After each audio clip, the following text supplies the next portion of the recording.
నమస్తే. బయట మన వాళ్ళు పార్కింగ్ ఒప్పుకోలేదు, అందుకనే ఇలా.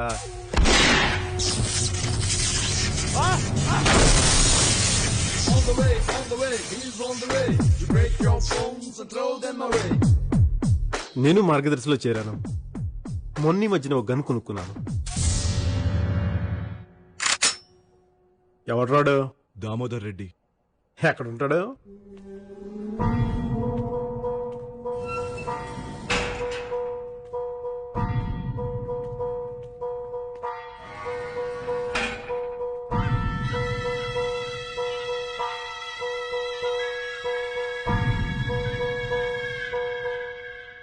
హలో అంకుల్, మీ గురించి మన మున్నాయి చెప్పాడు. అంకుల్, నాకు ఒక విషయం అర్థం కావట్లేదు. బావ కళ్ళలో ఆనందం కోసం, అక్క కళ్ళలో ఆవేశం కోసం మనుషులు మర్డర్ చేసేవాళ్ళు ఉన్నారు, కానీ ఏ సంబంధం లేని నాలాంటి వాళ్ళ కోసం ఏంటిదంతా? సంబంధం లేదా? ఏందా బట్ట చూస్తా ఉండవు? అదే పనిగా నీ ఎంటపడేదానికి మేమేమన్నా నీ ఫ్యాన్సా? 6 ఏళ్ల క్రితం నా మనుషుల్ని కొట్టినా, అయ్యపోయిన బాధలో ఉన్నామని వదిలేసిన. 5 ఏళ్ల క్రితం నా ఆస్తిని కొల్లగొట్టినావు, ఉద్యమంలోకి పోయిన ఊపులో ఉన్నామని ఊరుకున్నా. నా ఊళ్ళల్లో మీటింగులు పెట్టినావు, నా భూముల్లో జెండాలు పాతినావు. నా సామ్రాజ్యాన్ని వదిలేసి సిటీకి వచ్చి సెటిల్మెంట్ చేసుకుని బతికే స్థాయికి తిప్పేశావు. టైం బాగలేదనుకున్నా, నా ఆధిపత్యం మీద కొట్టినావు. దేవుడు దయలేదనుకున్నా, కానీ 8 నెలల క్రితం నువ్వు నా గుండెల మీద కొట్టినావు, గుర్తులేదా?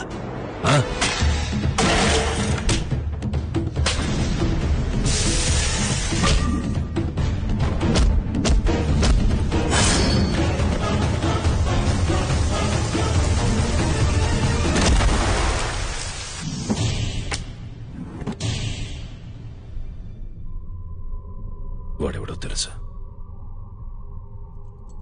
నా కొడుకు, దామోదర్ రెడ్డి చిన్న కొడుకు. పులిలా తిరగాల్సిన వాడు. పేషెంట్ల విక్రమ్ హాస్పిటల్లో బెడ్ మీద పడున్నాడు, కోమాలో. 8 నెలల నుంచి మనకొస్తే కష్టం, మనకు కావలసిన వాళ్ళకొస్తే అది నరకం. నరకం.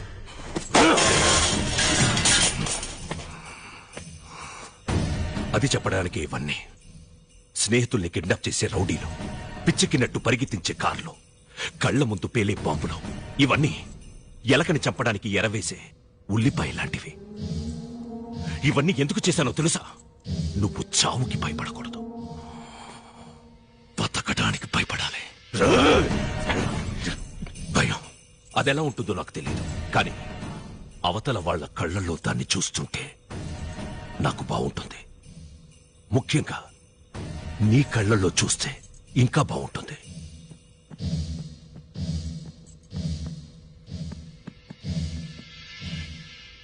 మీరు చెప్పిందంత విన్నా నాకు ఒక్కడనిపిస్తుంది అంకుల్. మీకు అన్నీ ఉన్నాయి, డబ్బు, పేరు, అధికారం, తొక్క, తోలు, మట్టి, మశానం అన్నీ ఉన్నాయి, ఒక్క భయం తప్ప. ఇప్పటిదాకా మీరు ఎదుటోళ్ళు భయపడుతుంటే చూడడం తప్ప మీరు ఎప్పుడు భయపడలేదు, అంతేగా? ఇది అసలు ఇష్యూనే కాదు. విత్ ఇన్ షార్ట్ టైం మీరు భయపడతారు, నేను పెడతాను. బుల్లెడే, అంకుల్ చెప్పు, నేను మాట మీద నిలబడే మనిషినని. మీ చేత భయంతో ఉత్సవోహించే పూచి నాది.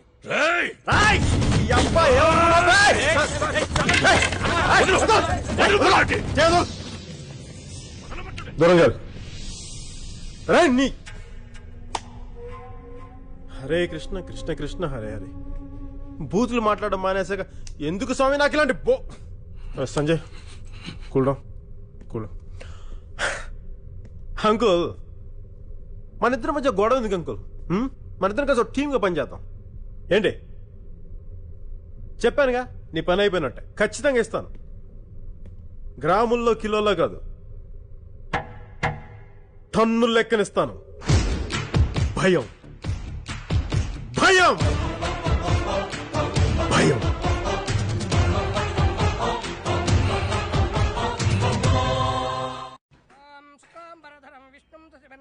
చతుర్భుజం ప్రసన్నవదనం ధ్యాయేత్ సర్వవిఘ్నోపశాంతే. ఓం వ్యాసం వసిష్ఠప్తారం సక్తేహమపోత్రం కల్మషం పరాశరాత్మజం వందే సుఖదాంతం తపోనిధిం. పెళ్లి తర్వాత కలుద్దామండి, నో ప్రాబ్లం. బై. దేవీం సరస్వతిం వ్యాసం తతో జయం ధరే. దానికి ఇష్టం లేదు నాన్న. నీకు ఇష్టమనే చేశానా నీ పెళ్లి?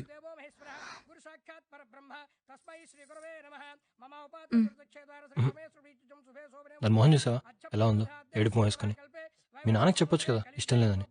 చెప్పాను, నా లవ్ స్టోరీ బయటికి తీస్తున్నాను. అమ్మో ఇప్పుడు అవన్నీ ఎందుకులే. ఉంగరాలు మార్చుకోండమ్మా.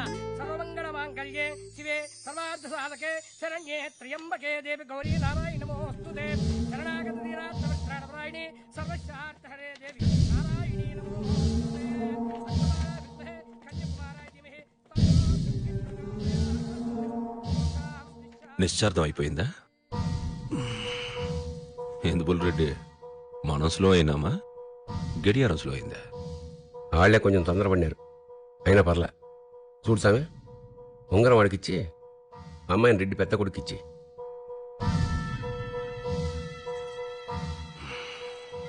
భయపడద్దు,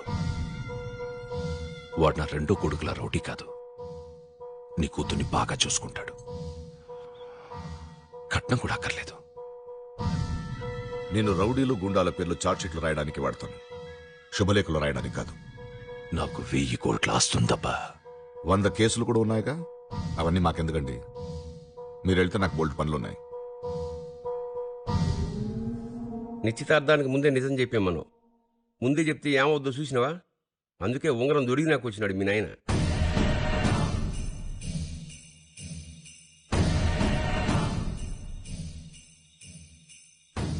మా బిడ్డే నాయన అరెస్ట్ అయినాడంటే పిల్లని ఇవనే చచ్చిపోయినాడని చిన్న అబద్ధం చెప్పించాం. మీ అమ్మాయి జాతకం చాలా మంచిదమ్మా. ఇట్టా ముహూర్తం కుదిరింది, సామి కట్టా బెయిల్ దొరికింది. జైలు నుంచి సరాసరి ఇట్నే రావడం, అరగంట నుంచి కారులో బయట వెయిటింగ్. ఉంగరం దొరికి నాకు వద్దామని. మీ మీద కోపంతో ఈ పెళ్లి చెయ్యట్లేదబ్బా. మీ అమ్మాయి అది ఆడేవాడు బాయ్ ఫ్రెండ్. వాడి మీద కోపంతో చేస్తున్నాను. రేపు పొద్దుగాలే 10:20కి బాగుందని చెప్పారు. బాగుందని సాము ఊరుకోడుగా, ఇద్దరికి పెళ్లి చేసేస్తాడు. మీరు అక్కయ్య గారు వచ్చేయండి. నువ్వు వెళ్ళి కార్లో కూర్చో. అమ్మా నువ్వు కూడా. దామోదర్ రెడ్డి, నేను పోలీసుని. ఇలాంటి బెదిరింపులు నాకు కొత్త కాదు. తలుచుకుంటే నేను రౌడీలా బిహేవ్ చేయగలను. దయచేసి నన్ను ఆ స్థితికి దింపొద్దు.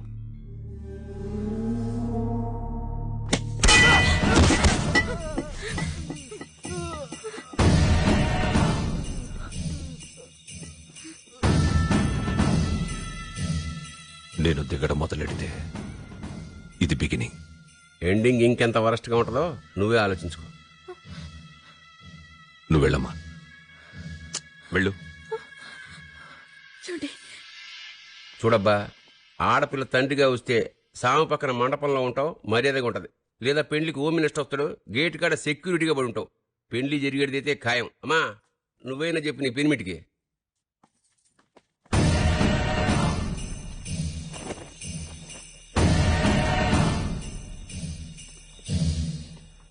నేను సైతం ప్రపంచాగ్నికి సమిధిని ఒక్కటి ఆహుతిచ్చాను. వా ఎంత వండర్ఫుల్గా వచ్చింది, చాలా వండర్ఫుల్గా వచ్చింది, చాలా ఒరిజినల్గా కూడా ఉంది. Good morning uncle. నేను ఎంగేజ్మెంట్ అయిపోయాక దామోదర్ రెడ్డి వచ్చాడా? వస్తాడు, ఎందుకు రాడు? నీకు కాబోయే అల్లుడు వాడికి ఆల్రెడీ కొడుకు. వాడు బెదిరించి బాగిని పట్టుకుపోయాడు. రేపు పొద్దున్నే పెళ్ళి.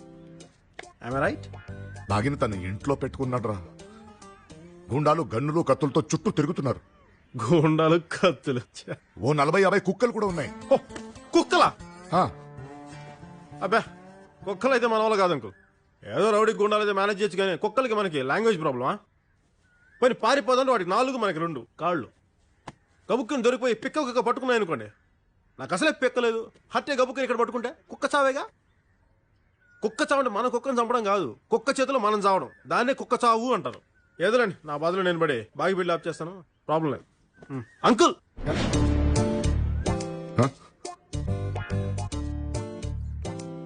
అక్కడ ఉండాల్సిన ఇక్కడికి ఎలా వచ్చినా అదే అద్భుతం. అంటే నమ్మాలి మరి.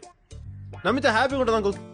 ఓ చాయ్ తాగేసి మీరు ఇంటికి వెళ్ళి శుభ్రంగా పడుకొని పొద్దున్న లేచి మీరు నచ్చిన కొడేసి పెళ్లికి వెళ్ళండి.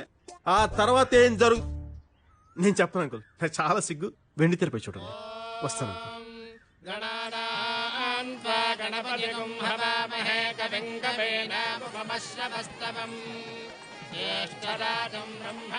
నమస్తే, బాగున్నారా? Congratulations sir.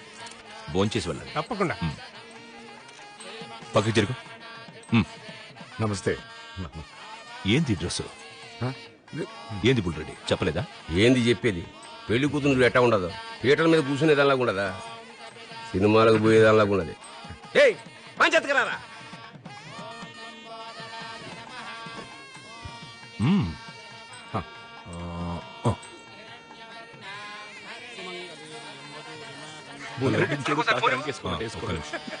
అన్నా ఫోన్. హలో అన్నా నేను సిద్ధుని మాట్లాడుతున్నా. చిరుబాబు కనిపించట్లేదు. హాస్పిటల్ మొత్తం ఎత్తుకేమన్నా. మన అందరికీ ఫోన్ చేశాను.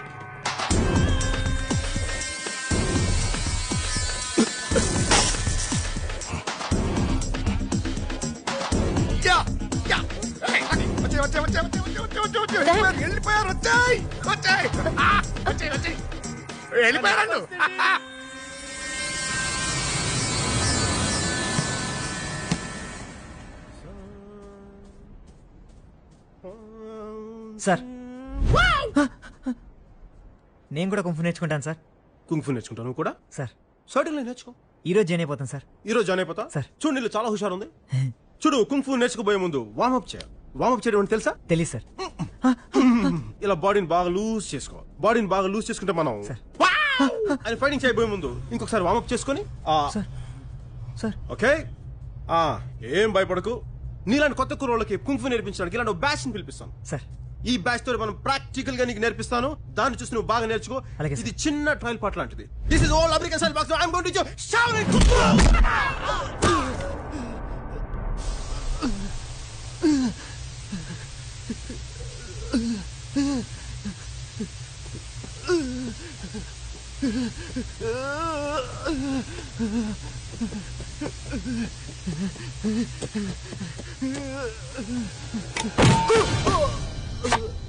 ఫిరోజ్ ఆడు వాళ్ళకేం భయపడతావు?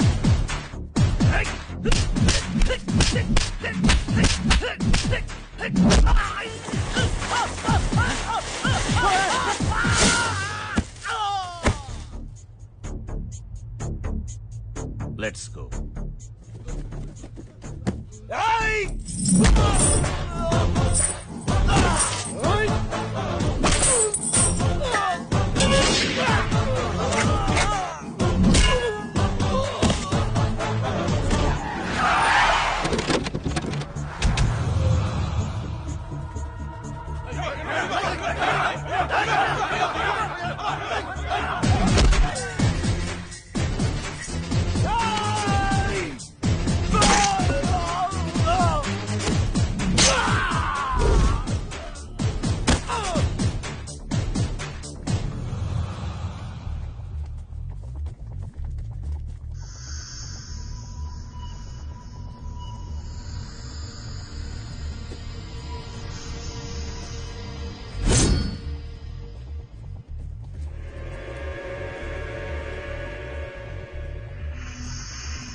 ఏంట్రా అందరూ సత్యాగ్రహానికి వచ్చాడు వస్తున్నారు? ఇప్పుడు దాకా ఎవరి ప్రాణాలు పోకూడదు చాలా మర్యాద జాగ్రత్త కొట్టినాను. ఇంతమంది చూసామంటే నాకు ఓపిక పోయింది. రండి ముందుకు రండి. ఎవరికి ఏం తెగుతో నాకు మాట గ్యారంటీగా తెలీదు. రండి. ఏంట్రా నీ అబ్బా మీ అన్న మీద మమకారం ఉండి వాడి ప్రాణాలు తెగించి ఎవడు ముందుకొస్తాడో రండి. సారా ప్యాకెట్ కోసం బిర్యానీ ప్యాకెట్ కోసం అయితే మటుకు భాగ్య చెప్తున్నా పారిపోండి.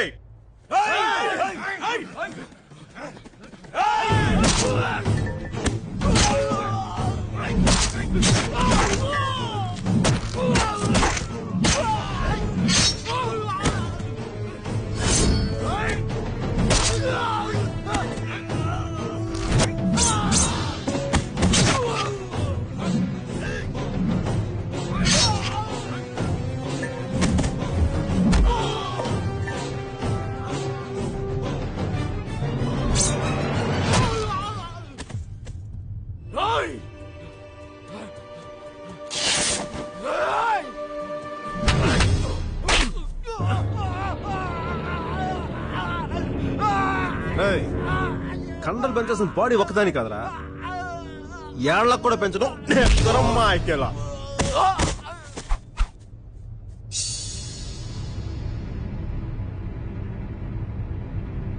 బుల్రెడ్డి దామోదర్ రెడ్డి ఓడిపోవడం నేను చూడలేను స్వామి.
ఇదే అంకుల్ భయం అంటే. ఆకలేసినప్పుడు తినడానికి తిండి, తినకపోవడం ఉపవాసం. నిద్ర వచ్చినప్పుడు ఎదురుగా పడుకోవడానికి మంచం ఉండి కూడా పడుకోకపోవడం జాగారు. కోపం వచ్చినప్పుడు చేతిలో కత్తుండి తెగ నరకడానికి తలకాయ ఉండి కూడా నరక్కపోవడమే మానవత్వం. అది నాలో ఉంది. నీలో ఉందా? నీలో ఉందా?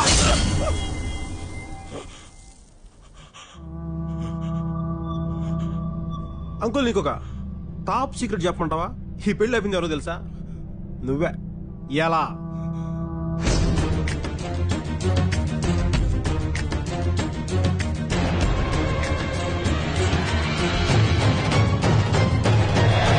పులిలా తిరగాల్సిన వాడు పేషెంట్ల విక్రమ్ హాస్పిటల్లో బెడ్ మీద పడున్నాడు. ఎస్, నేరుగా విక్రమ్ హాస్పిటల్ పోయినా, నర్సుకి 4,000 కొట్టినా, వాచ్మెన్ కి 1000 కొట్టినా, మొత్తం హాస్పిటల్ మొత్తం తీసుకుపోని చెప్పుండు. ఏం అక్కర్లని చెప్పి నీ కొడుకుని కిడ్నాప్ చేసి తీసుకొచ్చిన. ఇప్పుడు కిడ్నాప్ చేసి ఏడ దాచాలే? Come on Sanjay Sahu, you are a brilliant boy. Think. Sanjay Sahu brilliant idea వచ్చింది. ఆ బ్రిలియంట్ ఐడియా ఏంటంటే, ఓరసి బార్ ఎక్కడ? ఊరోజు బారా జస్ట్ రైట్ గా వెళ్ళండి, అక్కడ చౌరస్తా వస్తుంది. అక్కడ ఎవరన్నా నడవరా. Thanks brother. నలుగురు వచ్చారు, ముగ్గురు వెళ్తున్నారు, ఇంకోడేమయ్యాడు? నువ్వు పెళ్లికి డెకరేషన్ ఇచ్చిన కారులోనే అదే డిక్కీలోనే దాచా.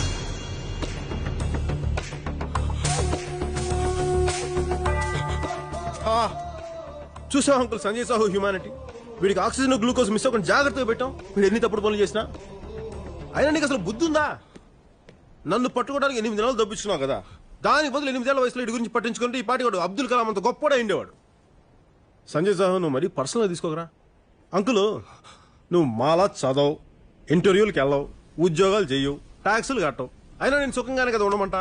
ఇంతకుమించి మేమేం చేయాలా? చచ్చిపోవాలనా? అందుకే చెప్తున్నా, ఏదో తల్లి బిడ్డ న్యాయంగా బతుకుతాం. నువ్వు అలా కార్లో తిరుగుతూ గుండాయిసం చేసుకుంటా పో, మేము అలా పక్క నుంచి గుట్టు చెప్పుడు కాకుండా వెళ్ళిపోతాం.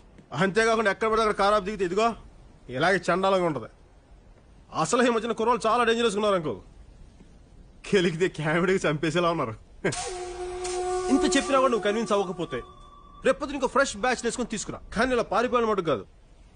కొట్టుకోవాలనుకున్నా, తిట్టుకోవాలనుకున్నా, చంపుకోవాలనుకున్నా, ఆఖరికి కబుర్లు చెప్పుకోవాలనుకున్నా కూడా సరే వెయిట్ చేస్తూనే ఉంటే 24 hours Sanjay Sahu care of Osmania canteen Hyderabad. నేను చాలా హాట్ గురు.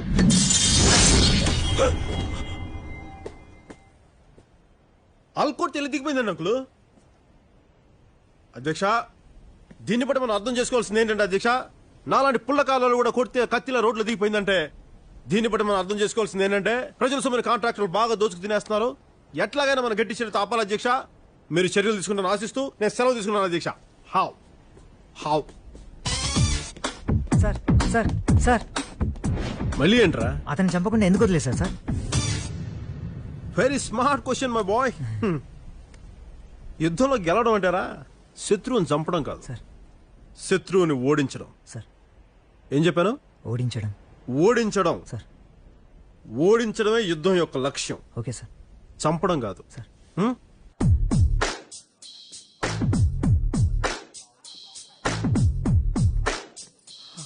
అయ్యా మా నాన్న. నేను చంపలేదు, వాడు చచ్చిపోతే మాత్రం నా తప్పు కాదు. ఆ గ్యాప్ ఇచ్చావు చాలు. వెళ్ళు. ఏదో అందరూ ఒకసారి కళ్ళు మూసుకోండి. ఏంటి పనమాట ఇంతలో వేసారు?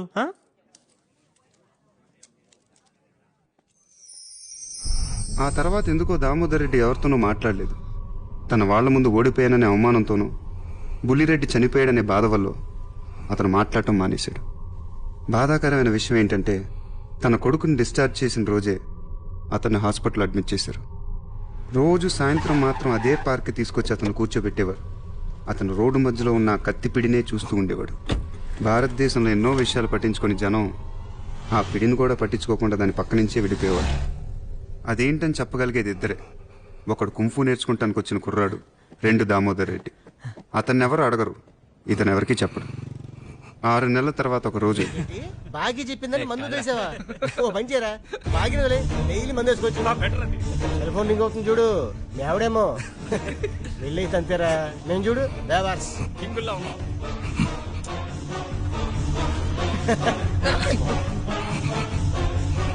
కట్టేంట్రా రోడ్డు మధ్యలో ఉంది.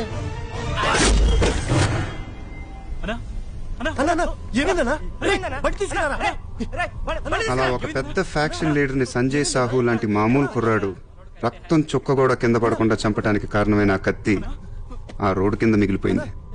కొన్నాళ్ల తర్వాత దాని మీద ఇంకో రోడ్ వేశారు. ఈసారి కాంట్రాక్టర్ మంచోడు. దాంతో ఆ కత్తి ఎప్పటికీ బయటపడలేదు.